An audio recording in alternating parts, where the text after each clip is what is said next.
Olá, sejam bem-vindos ao Fintech Talks Podcast. Meu nome é Bruno Diniz e esse é só um podcast sobre finanças e inovação financeira. Hoje é um prazer aqui, a gente está com dois convidados especiais, amigos também. Estamos com o Walter Carvalho e o Walter Pereira, que são pai e filho. O Walter Pereira, inclusive, esteve comigo no episódio do Luiz César Fernandes. A gente fez aqui, ele foi meu co-host. Dessa vez ele está do lado de lá para poder falar um pouco sobre uma iniciativa deles, que é a Voice Data, que é uma empresa que lida com a parte de privacidade de dados e tudo mais, consentimento. E o tema hoje da discussão é de falar sobre as oportunidades e desafios da Data Economy, né, que com toda essa questão de como os dados são enxergados hoje, toda a regulamentação que foi criada em torno disso, a gente tem um universo a ser explorado, cada vez mais claro, essa fronteira, como essa fronteira vai ser explorada, sobre monetização de dados, sobre tudo que o dado habilita dentro dessa nova realidade que tem inteligência artificial, que tem Open Finance, que tem todos esses elementos abastecidos por esse novo petróleo que todo mundo sempre diz. Antes de mais nada, obrigado, pessoal, pela presença de vocês aqui, para a gente falar sobre esse tema tão interessante que vocês também dominam bastante. Mas eu queria começar primeiro ouvindo um breve um histórico aqui, né? Então, começando com o Walter Carvalho, falando um pouco sobre a jornada profissional até chegar na Voice, né? Como é que foi? Que a Voice não é seu único trabalho, você também leciona, né? Então, vamos ouvir de você, depois a gente passa para o Pereira aqui. Obrigado, Bruno, pelo convite. Aqui é um prazer muito grande a gente poder ter a oportunidade de falar sobre dados e ainda mais ao seu lado, que é uma referência aí para o nosso mercado, né? Bom, a minha trajetória, ela começa há 44 anos atrás, agora 2024, são 44 anos ensinando, né? E então essa experiência ela foi levada para dentro do mercado na área de tecnologia da informação. E chegou um momento em que eu falei, que contribuição minha específica vai ficar para a área de TI? De uma forma bastante privativa, né? Resolvi mexer com privacidade de dados. Olha só. Então, a privacidade para a gente, ela é hoje o elemento fundamental dentro dos conceitos que a tecnologia nos trouxe, porque do nascedouro da área de tecnologia da informação, lá nos anos 70, com Jobs, com Bill Gates, Paul Allen, Wozniak, a coisa era meio robística. E as empresas utilizavam a tecnologia da informação como um redutor de mão de obra. Esse era o grande propósito. Precisava de um relatório, a tecnologia da informação proporcionava esse relatório.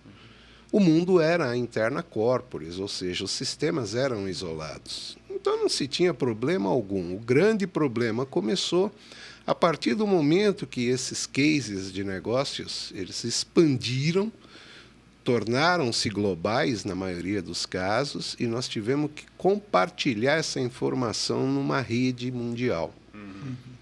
E é exatamente nesse momento que surgem os grandes problemas, que é o nosso desafio hoje, tentar mitigá-los, contorná-los e, posteriormente, resolvê-los, né?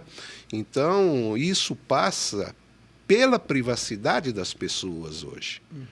E a ideia, então, de a gente se compenetrar nesse estudo da privacidade e tentar buscar uma solução social é a razão de existência da Voice Data.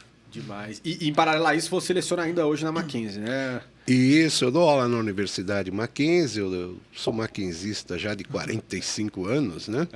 E eu dou aula no Mackenzie na área de tecnologia da informação, curso de proteção de dados, engenharia de software, engenharia de sistemas.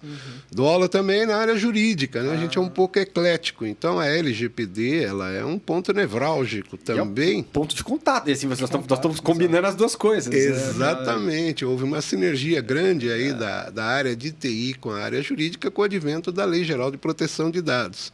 Então, na verdade, eu estava na área jurídica, não militando como advogado, que eu não advogo, eu sempre cuidei do GIS. Meu negócio é formar o advogado, ajudá-lo a compreender as leis, mas não advogar.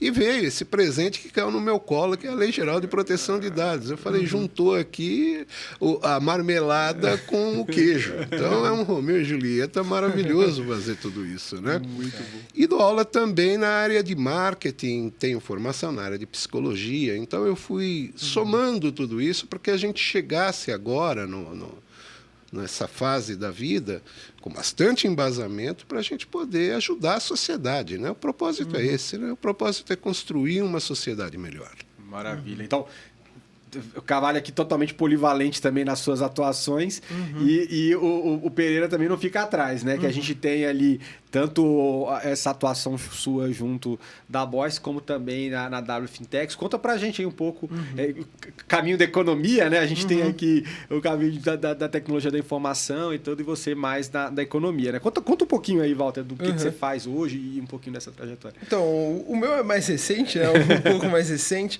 Eu comecei ali minha carreira mesmo em 2018, na parte de educação, né? Muito voltada à formação de executivos e tudo mais, no Gestão 4.0, e depois eu fui para outros negócios, né?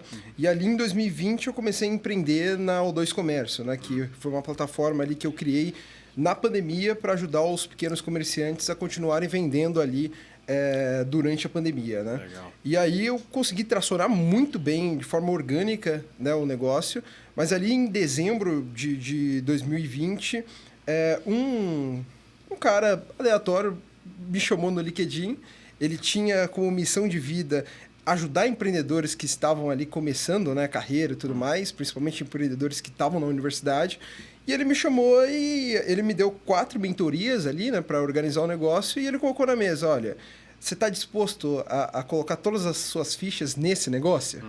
E estar disposto a colocar todas essas fichas nesse negócio significa que talvez você tenha que fazer uma renúncia maior, que é o quê? A faculdade, é o dropout. Né? Sim. E aí eu fiquei bem reflexivo naquela época e depois de umas 2 semanas, respondi para ele que, olha, eu achava que não era o momento de eu arriscar tanto assim, porque eu não tinha algo que hoje eu considero que foi uma das ações assim mais assertivas, acertadas que eu fiz, que foi construir um network, construir uma boa rede, né? E aí, em 2021, no comecinho ali, eu comecei a trabalhar na AB Fintechs, Associação Brasileira de Fintechs, e já na O2 eu vi um problema muito grande de inclusão financeira, né? Quando a gente entrou nas comunidades de Heliópolis e Paraisópolis, a gente tinha muito problema de recebimento do pagamento ali da compra, porque não existia Pix, Sim. PicPay. Tinha um processo ainda de KYC muito rígido, que às vezes dificultava um cara que não tinha um histórico financeiro prévio a entrar. Então eu comecei a ver essas dificuldades. Falei, poxa, eu não vou empreender de novo, porque senão eu vou fugir daquele objetivo de construir um network. Então, vou entrar na BFintechs, ver como que eu posso ajudar o setor e vamos caminhando. E aí eu entrei na parte financeira. Em abril, eu sugeri para o presidente, né, e para a diretora executiva na época a criação da área de pesquisa, né, dentro da associação. E essa área de pesquisa, ela tracionou bem assim, os primeiros meses, mas era muito difícil porque a associação, não sei se todo mundo conhece assim, uma estrutura de associação, mas tem o conselho, os diretores, tem às vezes, quando é uma mudança muito brusca, tem que ser aprovado em estatuto e tudo mais, né? Então, se aprovar um projeto grande assim, demanda muito tempo e demanda muito custo financeiro, né? Então, acabou que era muito demorado, às vezes, lançar um report, e às vezes eu colocava dados lá que, quando lançava, já não valia mais, né? Verdade. E aí, ali em maio de 2021, eu comecei a minha newsletter, que foi a W Fintechs, que aí eu soltava os insights ali, mais com as minhas opiniões mesmo, sobre o mercado, né? E aí eu comecei a ver que a W Fintechs ela me trazia exatamente o que eu tinha colocado como objetivo, que era o quê? Conhecer gente. Sim. E aí, nesse processo de conhecer gente, né? Ali eu acho que em junho, em agosto de 2021, eu escrevi uma newsletter sobre economia de dados, né? O que estava surgindo ali de economia de dados. Na época estava muito forte o Open Finance, né? O Open Bank na época, né? Sim. Que no Brasil estava começando a tracionar mesmo, estava em fase de implementação. A gente já tinha acabado de lançar o Pix e já estava falando, poxa, o Pix não é um sistema de pagamento, o Pix é um sistema de mensagem. Então, se é um sistema de mensagem, tem dados ali que estão sendo passados que precisam de privacidade, que precisam ser cuidados, né? E aí, em uma dessas conversas, eu conversei com 2 fundadores, né, de fintechs, e eles me falaram que eles estavam com muita dificuldade ali em termos de, primeiro, compliance com o LGPD, e segundo, em qual que seria o potencial e as oportunidades do Open Finance, que ia trazer dados para eles consentidos, né?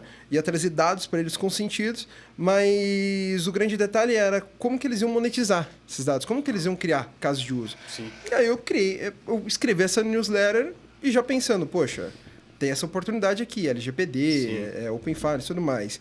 E aí foi quando eu chamei o Carvalho, né, meu pai, coloquei na mesa assim uma possível oportunidade ali de negócio que a gente poderia explorar.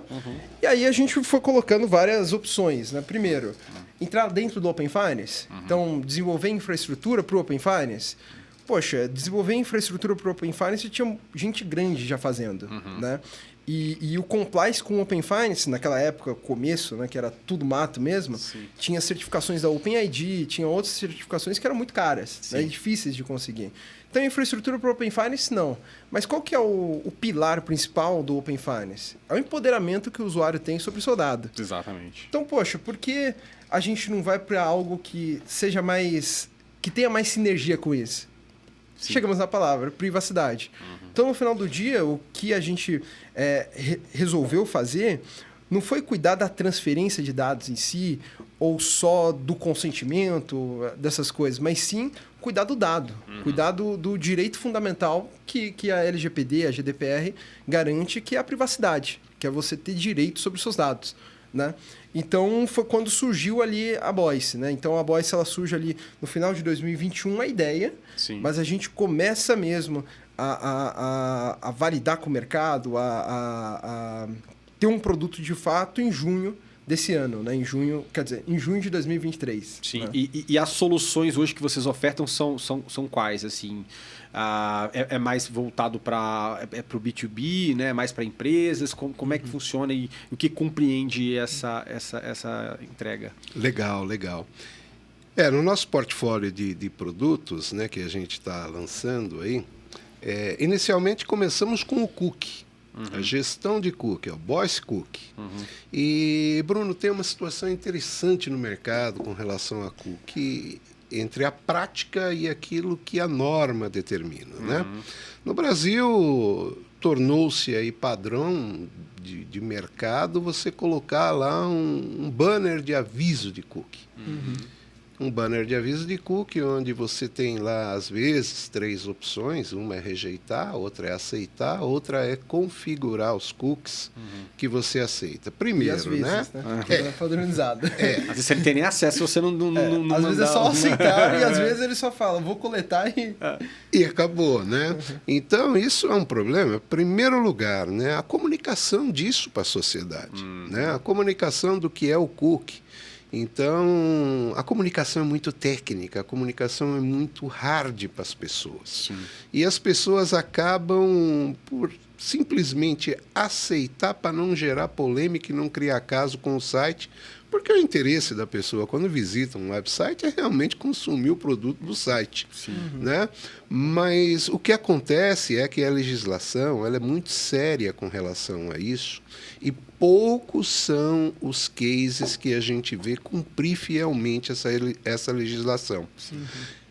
Se a empresa brasileira quiser operar de forma global com a prática de cookie que ela utiliza aqui no Brasil, ela vai bater a testa na parede se for para a União Europeia. Por quê? Porque a GDPR ela exige que uma ação de consentimento positiva ou negativa seja manifesta pelo usuário. antes de escrever qualquer coisa no navegador desse usuário. No Brasil, primeiro, se escreve tudo o que quer e você dá lá um rejeitar a política de cookie e o dado está lá, o dado permanece. Eu não sei se por desconhecimento da leitura apropriada da lei, né? Ou falta de orientação, ou um ato inadvertido, isso acontece. Quero eu que não seja por uma atitude dolosa da pessoa de fazer isso. Pode ser desconhecimento. Então, o nosso Voice Cookie, ele entra por aí. Ele entra exatamente para poder fazer com que a entrada do usuário no universo do dado ali, que ele vai compartilhar, já seja realmente legal, né? Depois nós temos o Voice Consent, que faz a gestão desse consentimento. E fazer gestão de consentimento é interessante isso. Por quê? Porque está em voga aí uma leitura, uma interpretação meio estrábica do artigo 10 da LGPD, que trata de um conceito chamado legítimo interesse. E, de certa forma, né, o nosso legislador ele foi silente na definição de legítimo interesse. Ou seja, é um conceito que não está claro. Não está claro. A NPD vem trabalhando, aliás, meus sinceros elogios aqui ao pessoal da NPD, tem feito um trabalho maravilhoso, a espelho do Banco Central, com toda a tecnologia bancária lá. A nossa NPD tem feito um trabalho muito bom. Ela vem lutando para exatamente esclarecer a interpretação da norma no legítimo interesse. Sim. Grosso modo, o que seria o legítimo interesse? O legítimo interesse é você fornecer o dado para uma atividade específica. Eu forneci o dado para um contrato, eu fiz um contrato com um varejo, com uma instituição financeira, não importa. Eu fiz um contrato. Os meus dados disponibilizados ali para a empresa, ela tem o legítimo interesse do uso na operação desse contrato. Mas não está escrito ali que eu dei permissão para que ela entupa a minha caixa de e-mails com uma série de promoções, ofertas, propostas, que me ligue por telemarketing. Não foi isso que eu concedi. Então a gente percebe que o legítimo interesse, que tem uma virtude, ele é desvirtuado para outras atividades que não aquela consentida. Então, o papel do nosso Voice Consent é exatamente fazer a gestão disso. Ou seja, você tem uma série de dados meus, vai entrar em contato comigo? Vai, mas eu só quero que entre em contato comigo por WhatsApp. Não quero um e-mail, não quero carta. Eu tenho que ter como titular do dado esse poder de dizer de que forma eu quero ser abordado, para não ser incomodado. Então, esse é o papel do nosso Voice Consent. Isso visto pelo lado do titular do dado. Agora, como que a empresa vai se organizar para ter esse controle dessa informação? Aí vem outros produtos auxiliares, como o Voice Data Mapping, que faz um mapeamento dos dados da empresa, e o Data Discover, né, que faz o levantamento, a descoberta de dados sensíveis que a empresa tenha, esparramado pela sua rede. É muito comum hoje nas empresas, até foi um comentário que eu fiz lá em 2023, num post de um amigo, a respeito do Excel. O Excel é o pai da grande maioria dos sistemas aí que as empresas têm. E pela falta de sistemas efetivamente integrados dentro das organizações para oferecer ali a análise de dados de acordo com cada área da organização, a gente escuta muito aquela frase: dá para fazer uma extração do banco de dados num Excel para eu poder fazer aqui o meu trabalho? A partir do momento que isso acontece, é fratura exposta. Está lá o dado pronto para ser desencaminhado. Mas por que, Walter, você desconfia tanto disso? Porque uma vez que nós tiramos o dado do banco de dados e colocamos esse dado numa planilha, nós rompemos com toda a governança de dados que a empresa tem no tocante à segurança. Vai para qualquer lugar, né? Isso vai para qualquer lugar, inclusive controle, onde não deveria ir. Certamente. E aí a gente pode analisar uma questão até mais profunda, né?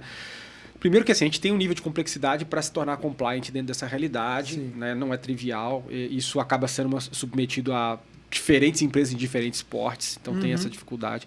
A gente tem um elemento de educação muito baixo aqui no Brasil, vocês sabem bem disso, em várias searas, e nessa especificamente, então, brasileiros nem tem noção. E também eu acho que tem um elemento cultural. Primeiro, aqui também tem um pouco a ver com a questão de educação, porque, cara, se você vê outras nações, né, já há muito tempo, qualquer pedido sobre dado, a pessoa já se sente violada do ponto de vista de privacidade. Né? Se você pega o exemplo que a gente sempre... É mó claro, né? Assim, é mais clássico. O Social Security Number da pessoa nos Estados Unidos, né, que é um número né, super sensível. Se alguém pede isso para a pessoa, ela, no minimamente, ela vai olhar com desconfiança. Exato. O que você quer? Para que você quer isso? Então, já existe essa... E aí eu diria que esse é o elemento cultural. Né? Enquanto no Brasil, né, a gente está falando do dado digital, tem todas essas salvaguardas, essas questões, e se deixar a coisa corre solta, a pessoa clica, aceita só porque quer pular aquela tela. Mas no trato do dado, de alguns dados sensíveis no dia a dia, como o CPF, por exemplo, né, que você vai em qualquer farmácia hoje, o pessoal já nem te dá bom dia, eles já te pedem qual que é o teu CPF, né? Então, assim, a pessoa simplesmente dá, e às vezes a gente tem artifícios de que, não, se você não pegar, você não recebe os descontos e tal.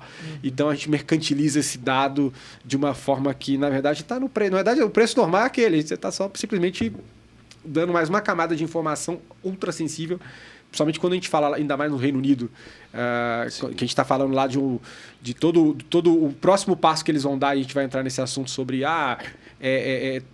como transpõe essa questão da movimentação de dados em outros setores. E saúde é super sensível. 50% lá da consulta que foi feita sobre o Smart Data lá, que é o próximo passo do Reino Unido, sou contra, e 50% só a favor do compartilhamento de dados de saúde. Sim. Sobre a pena de que, se isso vaza,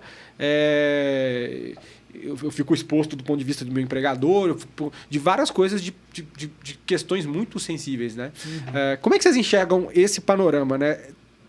Puxa mais para o elemento cultural, a gente puxa mais para o elemento da falta de educação. Quando que essa realidade pode vir a mudar, visto que tem tanto grau de complexidade por parte das empresas para estarem compliant, e todo essa outra parte encampada de educação, cultura que puxa aí?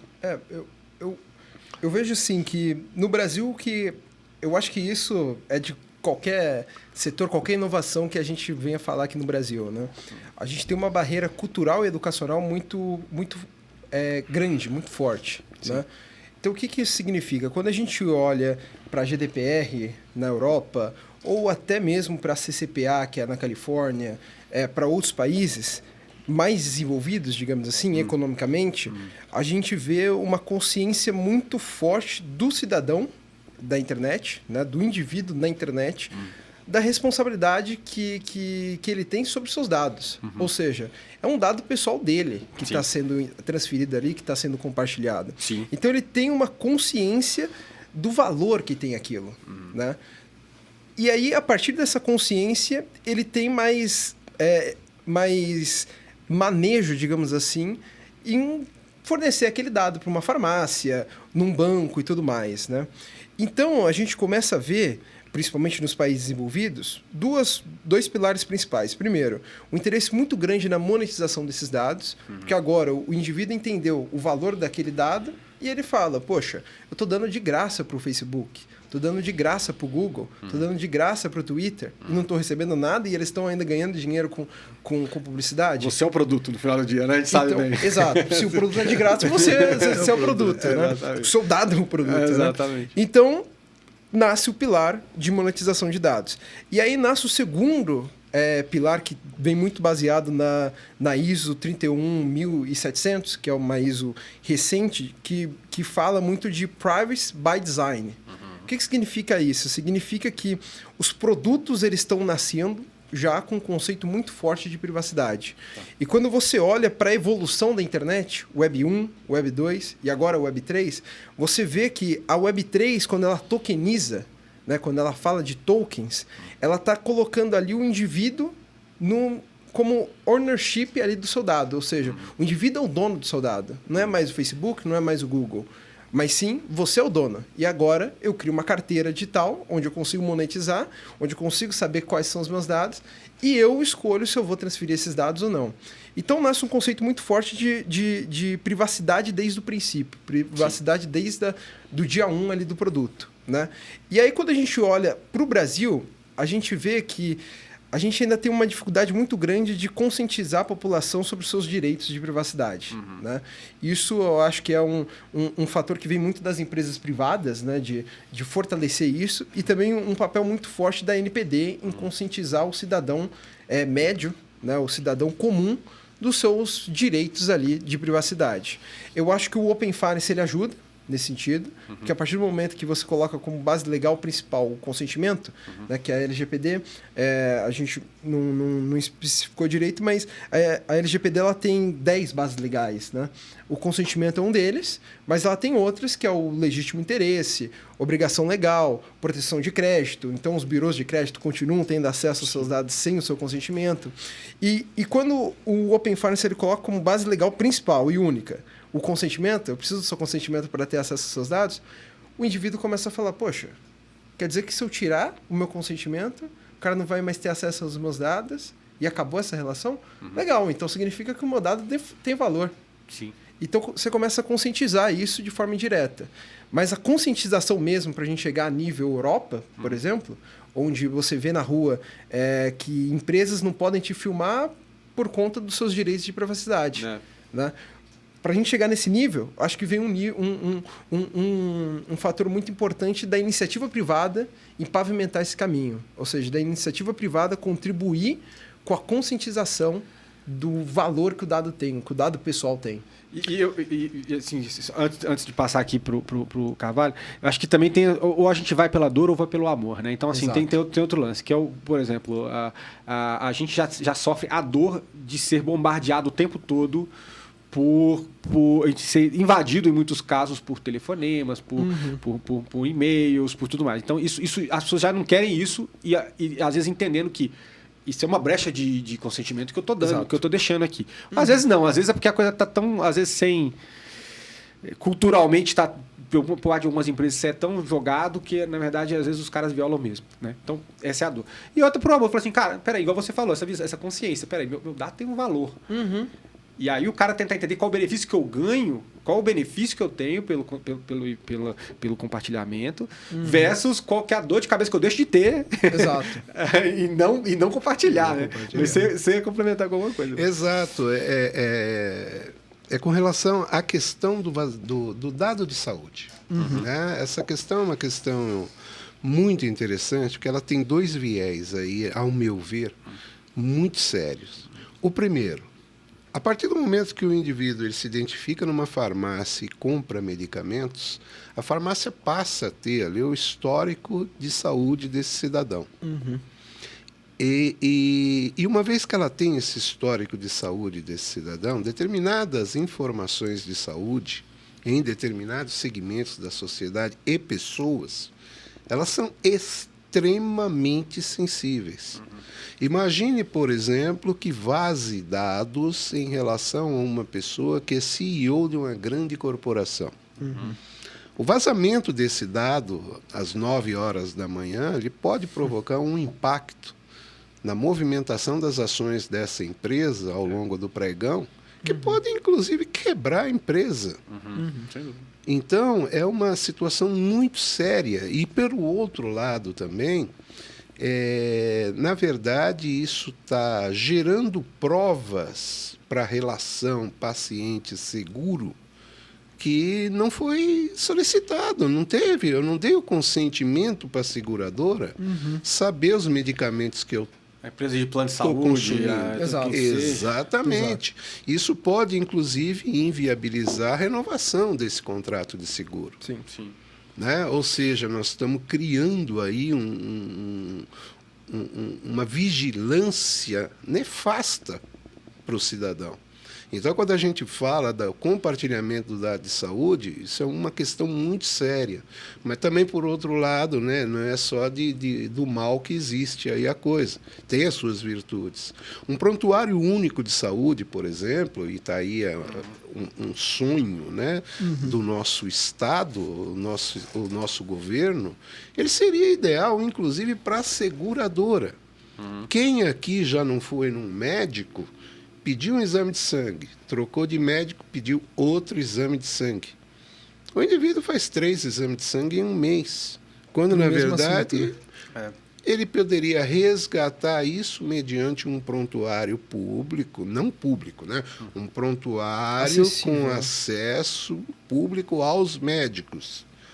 E está lá identificado, olha, o Walter fez um exame dia tal. Esse é o quadro de saúde dele. Opa, ele é alérgico, não pode tomar essa medicação. Nós resolveríamos problemas de erro médico, reduziríamos o impacto dos exames desnecessários, que via de regra acontece para as seguradoras, e, ao mesmo tempo, teríamos uma segurança operacional do setor de saúde. Aumentaria a segurança do médico em poder clinicar ali o paciente. Então, quer dizer, né, a gente não pode amaldiçoar ou também não só parabenizar as coisas. Tem que olhar os dois lados. E nesse caso da saúde, o prontuário único do cidadão seria, poxa, o sonho de consumo de qualquer país subdesenvolvido para chegar ao desenvolvimento. Seria maravilhoso. E só que isso está sendo feito paralelamente à margem, inclusive, do consentimento das pessoas. Espero que um dia esses dados eles tenham uma convergência para buscar esse propósito, esse objetivo, né? Falando em convergência, inclusive, e até voltando antes, acho que tem um ponto que o Pereira falou aqui do privacy by design, né? Que é você, de fato, pensar nisso, pensar nesse elemento na construção de um produto, de uma solução e tudo, uma tese, né? E se a gente parar para pensar, isso é um elemento evolutivo quando a gente olha em várias outras coisas, tipo o uso até de coisas mais pesadas, tipo trabalho escravo, você tá pô, você não vai fazer isso, poluição, emissão de poluentes, né? A empresa na construção já se faz essa questão, né? Se pergunta. E aí a gente começa a ver também outros elementos relacionados também à regulamentação que vão dando pistas para o cidadão sobre o risco ou sobre o elemento daquilo que ele está consumindo. Exemplo, a gente teve no cigarro, começaram a colocar aquelas campanhas. Hoje, se você vai, coisa recente, toda vez que você vai comprar um alimento, está vindo com a questão, adicionado sódio, tá? Isso aqui tem valores excessivos de açúcar, né? Isso sempre teve do outro lado, que era uma obrigação, você tinha que ler o rótulo. Agora eles já começam a pedir, não, coloque essa informação em destaque para poder ajudar a tomada de decisão informada por parte do consumidor. Né? Então, isso aí a gente começa a ver contornos de uma evolução. Né? E, eventualmente, a gente espera que isso também aconteça para a parte de dados. Mas nós estamos falando de uma discussão que geralmente começa em países mais desenvolvidos, mais avançados, e que em algum momento chega aqui. Como é que vocês enxergam uma normalização dessa discussão, né, do ponto de vista de quando a gente começar a ver, a gente sabe que o GDPR veio lá de fora, depois o LGPD muito em cima da ideia do que foi colocado lá. Quando é que vocês enxergam que a gente começa a ter uma normalização, isso né, de uma forma um pouco mais global? Isso leva mais tempo? Vocês enxergam um horizonte de tempo mais longo?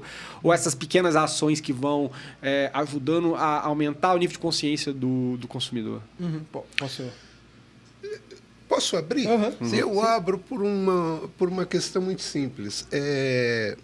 Entre a aprovação da lei, a sua promulgação e a entrada em vigência, né, da LGPD, nós tivemos aí um período vago da lei de 2 anos para adaptação. Quando da pandemia também e tudo mais. Também, inclusive, por efeito da pandemia. Isso foi pedagógico para o país. Por quê? Porque o Brasil, infelizmente, né, aqui há leis que pegam e leis que não pegam. E esse trabalho educativo da ANPD, nesse período vago da lei de 2 anos, e eu digo pedagógico, por quê? Porque ele ajudou as empresas a se conscientizarem da necessidade da lei antes de começar a sancionar. E a NPD, inclusive, ela não vem sancionando as empresas rigorosamente. Sim. Ela continua num papel educador da coisa, né? Só que acontece que você vê como que as coisas elas vão se montando nesse universo de Lego aí, né? O Open Finance, ele trouxe um apelo da necessidade da Lei Geral de Proteção de Dados muito grande. Poxa, são os meus dados financeiros. Até então, isso estava protegido pela Lei do Sigilo Bancário. Ou seja, só uma ordem judicial era capaz de ter esses dados. Hoje não, eu tenho o poder de compartilhar esses dados. Eu vou lá e negocio esse dado com outras instituições financeiras. Então, o que aconteceu é que a reação do próprio mercado vai buscando a exigência da norma, dessa regulamentação. Então, o horizonte que eu vejo disso, não posso cravar na pedra daqui 2 anos, 5 anos, mas nós estamos no caminho certo. Sim. Isso é o mais importante. Ou seja, tudo o que vem sendo feito e implementado para consumo da sociedade, seja pelo Banco Central, seja por outras organizações, isso vem agora nascendo com uma base de infraestrutura legal. Isso é muito salutar para a segurança jurídica, inclusive, das relações sociais. Né? Então, eu até volto aqui no que você falou antes a respeito da ostensividade da informação necessária na frente do produto de consumo, fundamentalmente alimentos. Você percebe? Já é um desdobramento do uso do dado, isso. Sim, exato. Sabe? Já é a decisão informada de você poder, no momento, você dissolve, inclusive, uma camada do marketing, vira um elemento até detrator do esforço da empresa, mas assim, a gente chega no nível de falar, olha, é mais importante dar a informação para o cliente tomar uma decisão informada do que você fazer um esforço de marketing qualquer que seja para que ele consuma. Isso para mim é um ganho de mudança de mentalidade, que é importante, né? É muito bacana. Eu acho que a sua última pergunta, né, sobre uniformidade, digamos assim, da lei, né? Ou pelo menos do entendimento pacificado no nível global, né? Porque tudo é global hoje. Você está acessando um site de um cara da Europa. Exato, exato. A gente fez um estudo, né, ali em setembro do ano passado, né, de 2023, que foi para analisar como que estava sendo a adoção das leis de privacidade e dos ecossistemas de Open, ou seja, Open Finance, Open Data, né?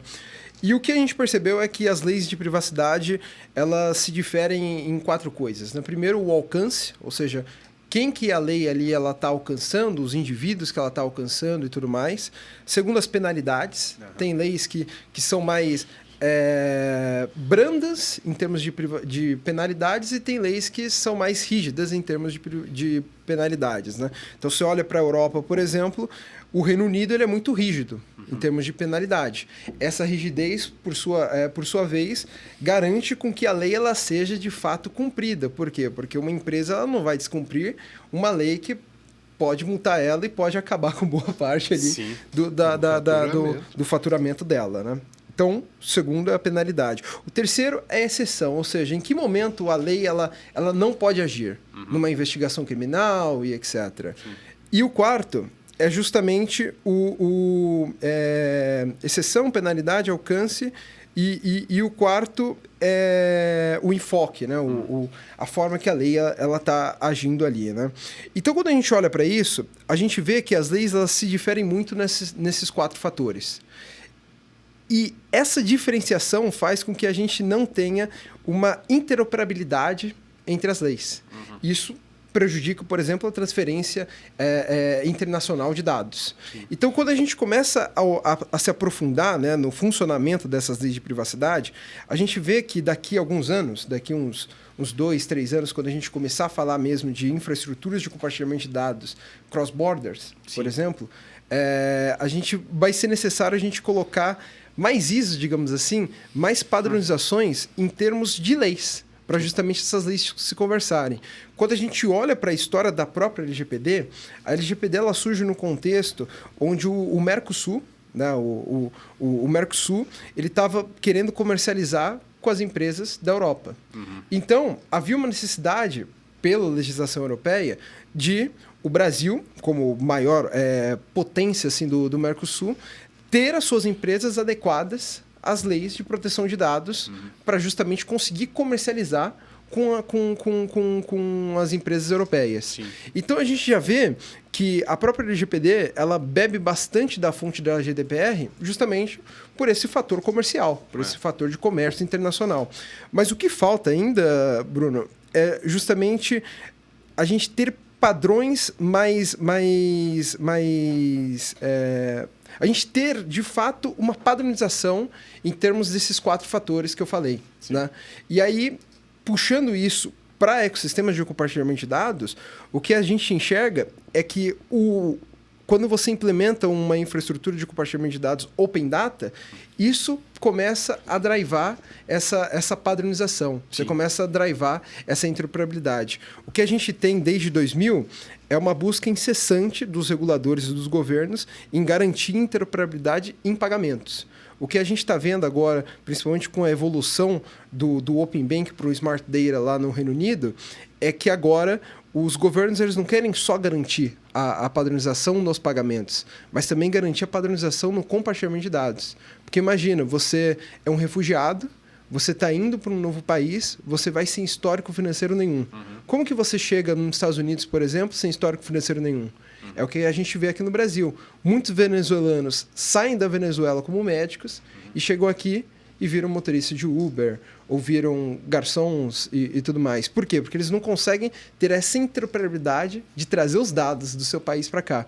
Então, o que a gente está vendo é justamente isso. E eu acho que a padronização ela vai vir muito pelas dessas infraestruturas de compartilhamento de dados. Né? A gente vai ter uma padronização tanto em termos de leis de proteção de dados, quanto em termos técnicos, né? De qual padrão de mensageria você vai usar, qual certificação você vai usar, qual padrão de API você vai adotar, para justamente garantir essa uniformidade de leis de privacidade, né? De proteção de dados. E é muito interessante isso, porque assim, quando a gente vê os diferentes países, assim, quando a gente vê atuações de empresas globais, geralmente as empresas globais, o que a gente acaba vendo no final do dia, ela meio que pega o que for mais estrito globalmente e já adota aquilo, e aí no final você está cobrindo todo o resto, acabam sendo derivações, às vezes com adaptação um pouco mais local de alguma coisa que seja mais estrito naquela, né, mais pesado ali naquele país específico.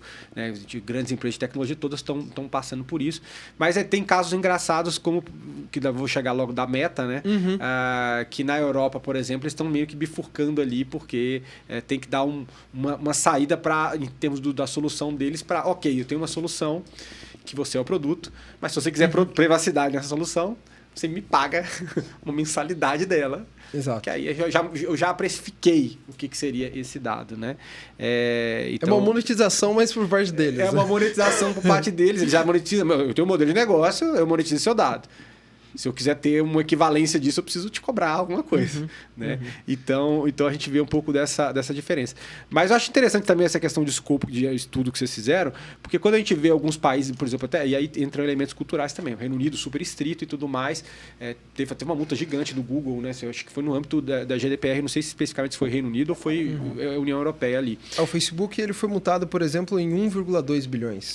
Então assim, a coisa realmente é pancada. E aqui a gente vê uma certa leniência ali, uma coisa meio... ainda entendo o ponto que até o Carvalho falou em relação a... existe um trabalho educativo, a gente pega a base de um empreendedor padrão do Brasil, né, que já tem tem um sistema tributário complexo, tem tanta coisa para lidar e ainda tem que lidar com esse elemento e que não está tão trajetado culturalmente como isso é. Olha, tem uma nova visão sobre isso. Isso aqui tem um risco, tem um passivo, ainda não é enxergado da mesma forma. Existem outras, na ordem de priorização de um empreendedor médio brasileiro, isso vai lá para o final da fila. Exato. E quando não tem a punição tão estrita, também... Vai para o final mesmo. Aí vai mesmo. Né? Mas, enfim, o que eu queria comentar, o ponto mesmo que eu queria chegar, acho que desse aqui é mais para fazer um recorte, é em relação a essa questão de modelos igual de grandes empresas como Meta. Você enxerga isso também acontecendo daqui por diante? Como é que você enxerga essa precificação de produtos e serviços, onde fala assim, cara, já que nós estamos num cenário com uma regulamentação super estrita, vou derivar aqui uma versão paga do meu produto. Você acha que isso pega também? Ou não? Eu vou deixar o Carvalho, né, aprofundar nisso, mas um ponto assim que eu acho que é essencial a gente entender, né? Eu escrevi ano passado, foi publicado ano passado um estudo, né, junto com o Banco Interamericano de Desenvolvimento, né, que eu fui um dos coautores ali, onde a gente dá recomendações ali em termos de implementação de Open Finance. Sim, né? sim. E um dos pontos assim que a gente escreveu lá e depois eu aprofundei em outros estudos pela WFintex, né, foi justamente a fragilidade e a instabilidade institucional que a América Latina e os países em desenvolvimento, né, possuem. O que seria isso? A fragilidade institucional é a famosa incapacidade técnica que muitas vezes o regulador tem. Né? Porque o regulador, a gente olha para um regulador financeiro, por exemplo, e historicamente países em desenvolvimento, eles são focados, drivados em política monetária. Por quê? Porque emite muita dívida e depois precisa pagar a conta com inflação e resolver a inflação. Então eles não têm a capacidade técnica de conhecimento do tecnologia de cloud que eu preciso usar para criar uma infraestrutura de compartilhamento de dados. Sim. Tipo de API ou certificação de API que eu preciso utilizar. Eles não têm essa... Então, a gente tem essa fragilidade. Que os países desenvolvidos também possuem, mas em menor grau por um fator. Em países desenvolvidos, há mais participação da indústria com o regulador e, muitas vezes, a indústria colabora no desenvolvimento dessas novas tecnologias, dessas novas plataformas, com pagamento instantâneo e tudo mais. Então, essa é a fragilidade institucional. A instabilidade é uma coisa que países emergentes têm muito, que é o quê? Troca de governo, muda grupos de interesse, muda os indicados. Continuam com certas conversas, abrem-se outras. Exato. E quando a gente olha para o Brasil, principalmente, a gente vê que o órgão que mais conseguiu se livrar dessa herança maldita, digamos assim, de grupos de interesse, foi o Banco Central. Né? Na conversa com o Luiz César Fernandes, por exemplo, a gente falou lá muito sobre como que as novas regulações e as novas tecnologias fizeram com que o Banco Central se tornasse um órgão técnico, um órgão que não fosse drivado pelo interesse do metalúrgico ou pelo interesse do varejo, mas sim fosse drivado pelo interesse da ciência. Sim. Ou seja, a ciência econômica ali, os trade-offs daquela decisão que vão drivar a minha decisão política. Né? E em outros órgãos reguladores a gente não tem isso. A gente tem ainda muitos grupos de interesses que estão na diretoria de grandes órgãos reguladores. Né? Se olha para a NPD, a gente tem uma dificuldade de financiamento desse órgão. Ele inicialmente ele estava para ser administrado pela BIM, né, que é a CIA brasileira. Né? E aí depois ele acabou ficando na Casa Civil. Né?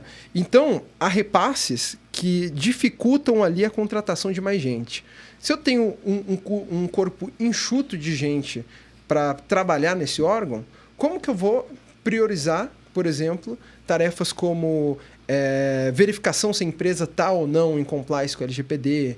Como que eu vou priorizar, por exemplo, agora ela está realmente em falta de compliance porque foi denunciada por um indivíduo. Então vamos lá multar, mas como que eu vou tirar a gente de um projeto que eu já estou tocando, despriorizar para priorizar isso, né? Então, é falta de corpo técnico justamente por falta de financiamento. E também uma dificuldade de instabilidade institucional, né? Muda, às vezes, um diretor e muda os interesses ali do órgão, né? Então, eu acho que, falando de Brasil especificamente, antes do Carvalho aprofundar ali em efeitos como meta e tudo mais, eu vejo que o que falta para a gente é a gente conseguir ter uma supervisão melhor e mais multas em quem não está em compliance. Sim. E aí isso vai gerar um efeito cascata que vai impactar todo o mercado. Que negócio. Se o negócio não apertar no sapato de ninguém, não vai fazer. Não vai fazer diferença, né? A dor não está ali. Mas também entendo que tem essas dificuldades de fiscalização e tal, por esse elemento de grana, né? De financiamento. E o órgão é super novo, né? Também vale dizer, né? Exato. E o que é interessante disso é que, como você mesmo acabou de falar, enquanto não houver a cobrança, a exigência da multa, vira norma moral. tudo bem, é bonito a gente cumprir, é feio fazer, mas não tem punição. E norma moral só bate dependendo do porte que da exposição que você tem. Se você é uma grande empresa, você vai ser massacrado publicamente e tal. Agora, se você é um empreendedor menor porte, isso passa passar desapercebido, né? Você tocou no caso da meta, né? E essa questão toda do dado, né? A gente está aqui falando tanto do Banco Central, aliás, vai aqui minhas homenagens aí ao presidente do Banco Central, mas eu vou homenagear o avô, né? Para falar da meta. O avô, quando criou a correção monetária junto com Otávio Gouveia de Bulhões, lá nos anos 60, o professor Roberto Campos, ele dizia o seguinte: nós criamos ali um cabritinho que era para ser branquinho, peludinho, bonitinho, para cuidar da economia do Brasil. Mas com o tempo acabou virando esse bode fedorento e aí ele execrava a correção monetária, né? Saudoso professor Roberto Campos. Da mesma forma, tá aí as Big Techs. O buscador, que na verdade é algo maravilhoso para que a gente obtenha informações na internet, ele nasceu como um cabritinho. As redes sociais, nasce lá o ICQ, depois vieram os outros instant messengers aí que nós utilizamos, até chegarmos no Orkut e hoje o Facebook. A ideia era o quê? Ligar pessoas, é isso que o Mark Zuckerberg ele insiste em dizer, né? Era conectar pessoas. Só que, do outro lado, tem aí a monetização para que esse negócio se sustente a publicidade. Que inventaram esse modelo de negócio, na verdade, né? Isso nasceu dessa necessidade. Como é que... E dados virou uma coisa absurda. A data economy é exatamente isso. Exatamente. Né? Então, tem uma professora na Universidade de Harvard, a professora Shoshana Zuboff. Corrijo depois se estiver errado. Ela escreveu um livro chamado Capitalismo de Vigilância. E nesse livro, nessa obra, Capitalismo de Vigilância, ela fala dos casos aí das Big Techs. A grande questão da comunicação, de marketing, sempre foi o quê? Ter uma audiência e assertividade. O que as Big Techs conseguem hoje, com a audiência que ela tem nas suas redes sociais ou nos buscadores, é a assertividade de, através da análise de dados dos perfis dos usuários, ela poder, inclusive, analisar circunstâncias e dizer, olha, essa é a época do ano que o Walter Carvalho ele procura vinhos. E me bombardear com uma publicidade de vinhos, porque existe um quadro histórico disso que eles têm. Então, você percebe aí que nós temos um binômio malicioso, né? Ou seja, eu tenho a felicidade de ser homenageado com coisas do meu interesse, mas eu tenho a minha privacidade invadida. Sim. Será que esse vinho não vai chegar num momento em que eu estou proibido, inclusive, de beber? Ou seja, de ser uma oferta boa, ela é uma instigação a algo que eu não possa mais fazer. Você está com cirurgia, alguma coisa que te proíbe de fazer isso. É verdade, é um bom ângulo para enxergar isso, né? E são contornos que a gente começa a ver a partir do momento que tem um desenvolvimento. Como eu falei, esse modelo, pegar a história, historicamente é recente, então a gente parar para pensar aí dos anos 90 para cá, é muito recente, toda a questão dos dados digitais, e no final a gente pode gerar todos esses questionamentos que acabam acontecendo, né? Agora, Bruno, é interessante, né? Porque você fala aí exatamente também a respeito da meta, né? Praticar essa cobrança lá no Reino Unido agora.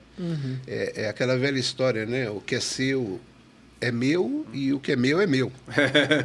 Então, quer dizer, poxa vida, eu tenho que pagar pela minha privacidade? De dados que eu dei de graça. Isso aí, para mim, é uma evidência do quanto isso tem valor. É um atestado de que, olha, existe... Olha aqui, você negligenciou você como consumidor, você não deu atenção para isso. E agora quando o cerco apertou do ponto de vista regulatório, alguém chegou, uma empresa falou, olha, é isso, abriu meio que a carta para você, é quase que como o anúncio da coisinha que eles põem no alimento agora, né? Sim, então, assim, e quais são as implicações que você enxerga para o futuro a partir daí? Então, o que é interessante disso é que eles foram mexer na casa de marimbondo, né? Quando nós falamos do direito ocidental, o direito ocidental nasce no direito romano. Ali a Alemanha, o nosso direito, inclusive brasileiro, deriva do direito alemão. E o modelo consuetudinário da Carta de João Sem Terra na Inglaterra também é uma outra grande obra do direito, o movimento dos iluministas da Revolução Francesa, tá? Baseado na Constituição dos Estados Unidos e tudo.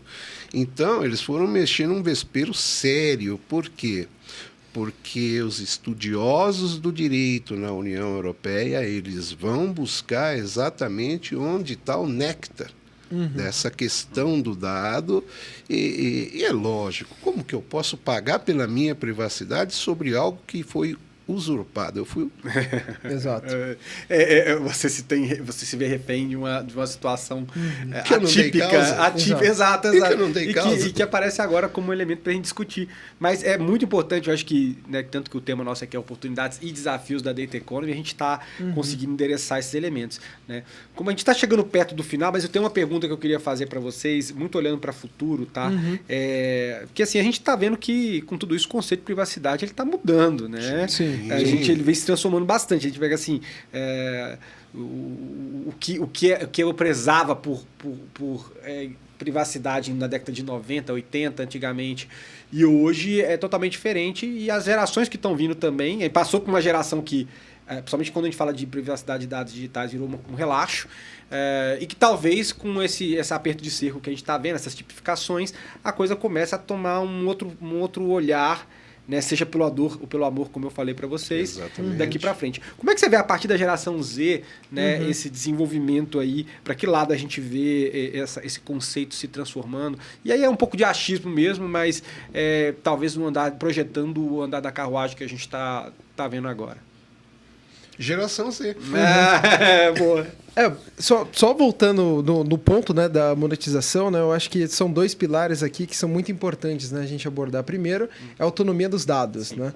Então, a gente está ganhando cada vez mais, com essas novas tecnologias, com infraestrutura de compartilhamento de dados e tudo mais, uma maior autonomia dos nossos dados. Né? A gente está virando realmente owners dos nossos dados, né? Donos ali realmente dos nossos dados. Né? Esse é um ponto. O segundo ponto que eu vejo dentro da monetização de dados, o que a Meta está fazendo é uma monetização de dados para ela. Sim. Mas vai chegar no momento que eu acredito que a gente vai caminhar para uma monetização de dados para o usuário, uma vez que a Meta, durante 12 anos, eles coletaram dados meus. Sim. E agora eles querem que eu pague para ter a privacidade de dados que eu dei de graça. Essa não é a monetização de dados que a gente espera no futuro. O que a gente espera no futuro é justamente ter uma monetização de dados onde eu ganhe pelo dado que eu forneci. Que é, inclusive, um modelo de negócio de Drumway, vários caras que estão surgindo aí, vindo com essas ideias. Né? E o Brasil, eu acho que ele pode se posicionar muito bem nesse sentido, porque em outubro de 2023, o deputado Quinalha, do PT de São Paulo, ele junto com o setor privado, ele colocou em pauta a lei de empoderamento de dados pessoais, que garante o direito ali de você monetizar os dados. Né? Tem vários desafios, porque uma vez que o dado ele é um direito fundamental ali, você não consegue monetizá-lo, né? Como você cobrar pelo uso do oxigênio, por exemplo. Mas está avançando. E modelos como o Drumwave eu acho que pode ser o futuro assim, da monetização de dados. Então, primeiro a gente precisa da autonomia de dados. Depois que a gente tiver a autonomia de dados, a gente vai ter a recompensa pelos dados, que é realmente você ter ganhos financeiros a partir desses dados que foram compartilhados. Então, o modelo da Meta, eu acho que é o primeiro passo dessa monetização, mas a monetização que realmente eu espero, né, e eu como Walter Pereira, falando um pouco sobre boys, que também é o que eu acho que a gente compartilha lá dentro, mas falando mais sobre o que eu vejo assim de futuro, é que a gente vai caminhar cada vez mais para o empoderamento ali do usuário como dono dos seus dados e escolhendo quem tem acesso e quem não tem. Né?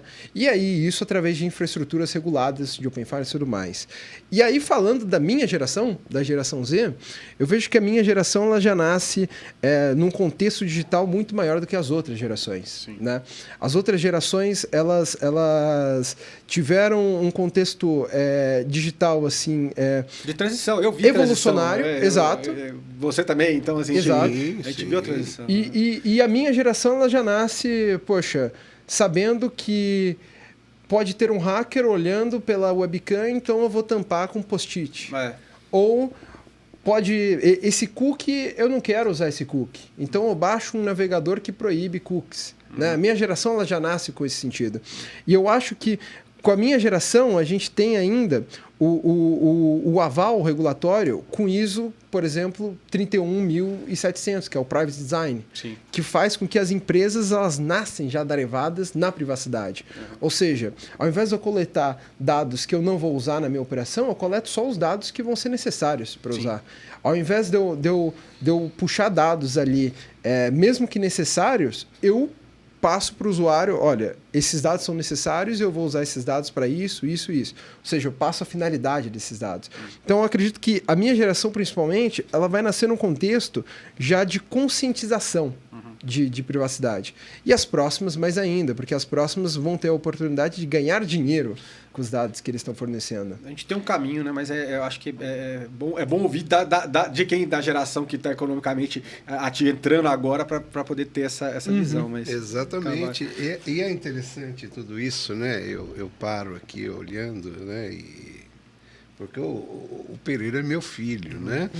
Então eu vejo na geração dele a realização de sonhos que geração anterior à minha teve sobre isso. Quando nós falamos, por exemplo, em Constituição, e nós falamos em remédios constitucionais, um deles é o habeas data. Habemos dados, temos os dados. Isso está consagrado em constituições desde o século XVII. Já havia essa preocupação. Mas a gente nunca teve mecanismos para poder ter isso. Ou seja, onde está a porta que eu vou bater na porta para poder dizer, quero saber o que você tem sobre mim. Isso não existia. Então essa geração, ela não só é uma geração que vai fazer com que isso tenha eficácia. Validade existe, mas a eficácia pelo fato de eles já nascerem envolvidos no meio. Nasceram digitais. Exato. E é engraçado, e a gente sabe como é que é o mundo antes e o mundo depois, e a coisa vai se ajustando, né? Tudo que é novo, ele nasce sem regras, muitas vezes, e a regra a gente vai sendo desenvolvida ao longo do caminho. Data Economy vai florescer a partir disso também. A gente chegou ao final aqui, agradeço vocês pela audiência e queria pegar aqui o institucional, uma consideração final de vocês antes da gente fechar, começando aqui com o Pereira. Bom, Bruno, muito obrigado. Eu acho que pela oportunidade da gente conseguir falar, né, sobre Data Economy e tudo mais. Eu espero que 2024, 2025, né, seja o ano onde a gente consiga fazer uma readequação das empresas, né, em LGPD. Né? A gente não falou ali no começo, mas um dos produtos que a gente está lançando, né, nesse ano e para o próximo ano, 2025, é justamente produtos que façam com que as empresas que entraram em conformidade, mas não respeitaram muito as regras mínimas ali da LGPD, revisitem essa adequação e se readequem à LGPD. Por quê? Porque o que a gente vê é que muitas empresas fizeram só para o regulador ver, olha, realmente você está em compliance, só que vai chegar um momento, que eu acredito que vai ser agora no fim de 2024 e começo de 2025, onde a NPD ela vai começar a multar mais. Né? Porque agora a gente está entrando numa economia realmente que é data-driven. Né? Uma economia realmente drivada em dados. Né? Saiu no final do ano passado, né? Uma notícia de que o governo federal estava criando uma plataforma para compartilhamento de dados do governo sobre o cidadão de forma padronizada, como o Open Finance fez. Então a gente está chegando numa economia que realmente vai ser data-driven, uma economia que realmente vai ser drivada pelo dado. Uma vez que a gente chega nessa economia, órgãos como a NPD, por exemplo, vão ter uma autoridade cada vez maior. Não vão ser essenciais. Né? E eles vão ter que punir cada vez mais quem está fora desse jogo. Sim. Né? Então a gente acredita que essa readequação vai ser necessária. E um outro ponto também que eu vejo como futuro é a interoperabilidade que a gente está criando entre setores em âmbito de compartilhamento de dados. No né? OpenX, Open Data mais amplo. Exato. Né? Então, por exemplo, o que começou dentro do setor financeiro está expandindo para outros setores. Começou dentro do setor financeiro justamente desde os primórdios ali, o setor financeiro utiliza dados ali para drivar a oferta de produtos e tudo mais. Mas a gente está chegando num momento onde telecom, por exemplo, está tendo que revisitar suas tecnologias ligadas para entrar nessa nova padronização de compartilhamento de dados. Né? A gente está chegando num momento onde o setor de energia está tendo também que revisitar sua infraestrutura legada para conseguir entrar nessa economia de dados. Né? Então, eu acredito que 2024 e 2025 a gente vai ter um ganho cada vez mais satisfatório e positivo em termos de economia de dados, em termos de padronização, em termos de interoperabilidade e principalmente em termos de benefícios para os consumidores. Ampliação de consciência e evolução natural de tudo isso, né? Exato. Exato.